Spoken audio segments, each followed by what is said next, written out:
Hey guys, hope you're all well. I'm sorry I've not put a video out lately. Yes, this is my bed. There is a tarp underneath this, and this is an old quilt cover. I've actually got 2 old quilt covers that we use for this. Thought I'd introduce you to the little ones that we hatched, and also these ones. These are Orpington Lohmann crosses. These are off a friend. So I've got 4 of these. We do think all 4 are hens. And then I had 5 blue hatch and 4 buff. Some of them, they like to go to sleep. This one here, who's going to scream the house down. Say hi. Hi. It's much better now with its legs. Yes, I know. I'm sorry. Yes, I'm sorry. Yes. Little Miss Mira. Called it Mira because it's a bloody miracle it survived. Yeah. Once everybody else had actually hatched, there was 1 egg left, and it had been pipped for over 24 hours, and it hadn't made any progress whatsoever. So obviously I'm lucky. I have a mentor, pretty much a very good friend, that she's been hatching hobby breeding. Blech, I'll get it my teeth in properly. For 13 years, I think she said. So I contacted her and asked what I should do, because obviously everybody else had hatched at this point. Because the last thing I'm going to do is open the incubator during hatching, because the last thing I want is my chicks being shrink wrapped by their membrane and dying. So, being the last one, what I did very carefully, it was, yes, hello sweetheart, this is Dory. Very carefully, I actually managed to get the shell out, and I actually managed to pull the membrane off and down without making it bleed. So that's another thing, the membrane has got all the veins, it acts like a bit like a placenta. So it was very appalling when it hatched. I had splayed legs as well. So for the first week of its life, it's that one there. The first week of its life, it pretty much couldn't walk properly because of the it had to be braced. Let's have a brace on. Oh, I got one. Oh, baby, did you fall? Oh, the wiggle baby foot. Did you try and jump under mama and you felled it? Yes, you've got to learn to hold on. Yes, you do, little girl. I think this one's a girl.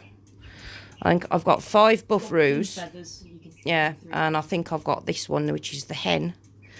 I did want a buff roo to keep for breeding purposes.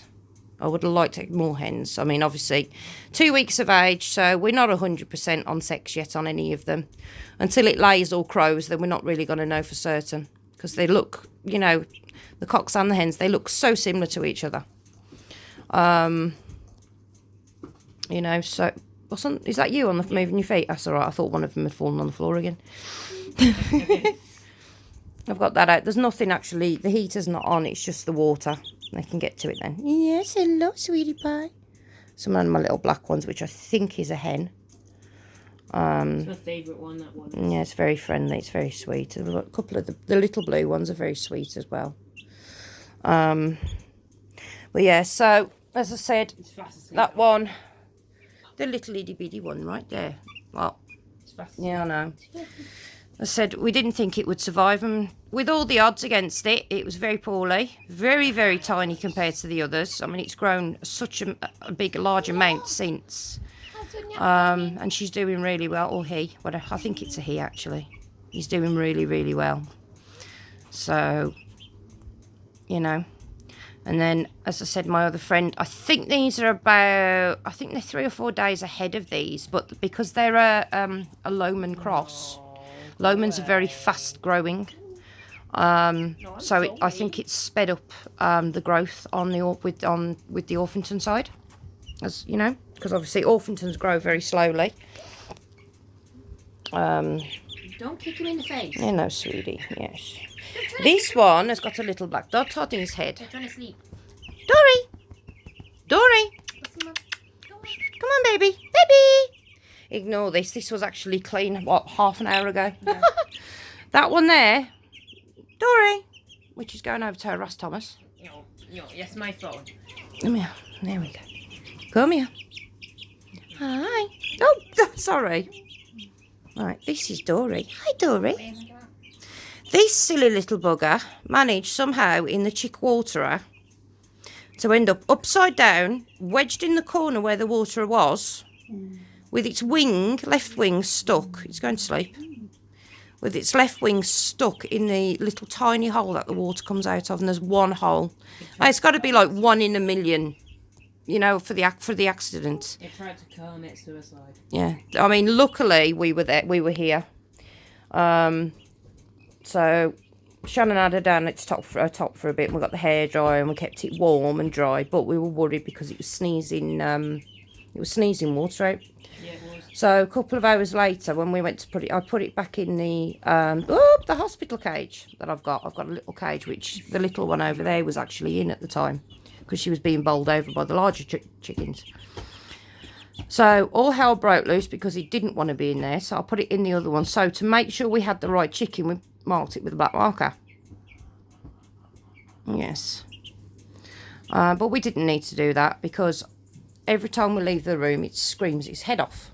It does not like us going out the room. I think I don't know, it's not separation anxiety. We're safe, aren't we, Thomas? We look after it, you know what I mean? If anything bad happens, we're here for them. As you can see, they have been out for about half an hour or so, and they are knackered. They've all gone up there. I'm going to put them back in their brooder in a minute. And, well, yeah, so anyway, so this one just, it's a little lunatic, that one is over there. And it's such a sweetheart. It really is a sweetie pie.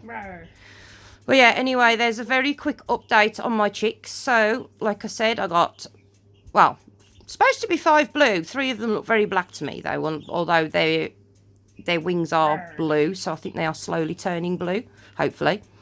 So 5 blue and 4 buffs I hatched. As unfortunately, and I didn't get it on camera because I just got back. I got back on, I'd left on day 9 and I'd candled the eggs, and I wasn't holding out much hope for any of the splash because I had 6 splash eggs in my incubator as well.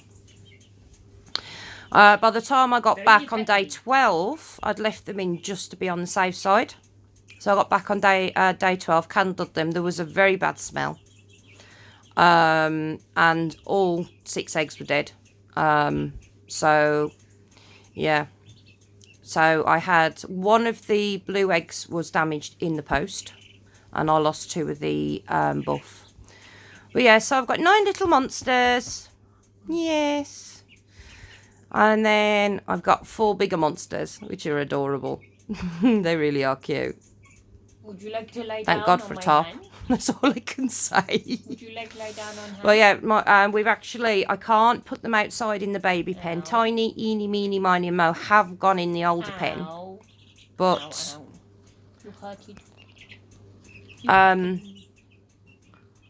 what was I going to say, Thomas? Oh, yeah, we've actually got a new shed.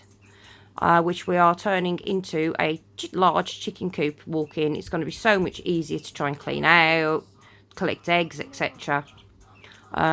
He's got to put a bigger door in. He's actually spray painting the inside of it today. Give it a couple of coats. Put a larger door in. Then once we've moved it into place, we actually have to take the side, the end off of mesh off, so we can actually get it into place. So obviously the larger chickens have then got to go into the nursery pen. Hello, baby. There, so they'll have to go into the nursery pen for the day while that's all being done, because we've got too many predators here. I mean, yesterday we had 2 kestrels sat in the tree at the back of the fence.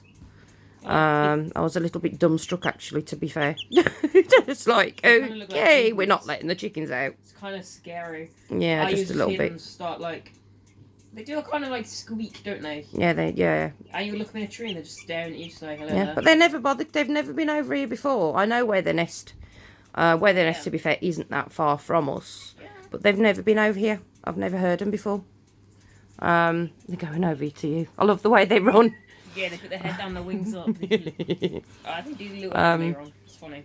So yeah, so as soon as the other one has been painted fully, the door's been, I think we're going to put the door in after it's been moved to keep the stability, because they're going to pick it up and move it as one piece instead of taking it apart again.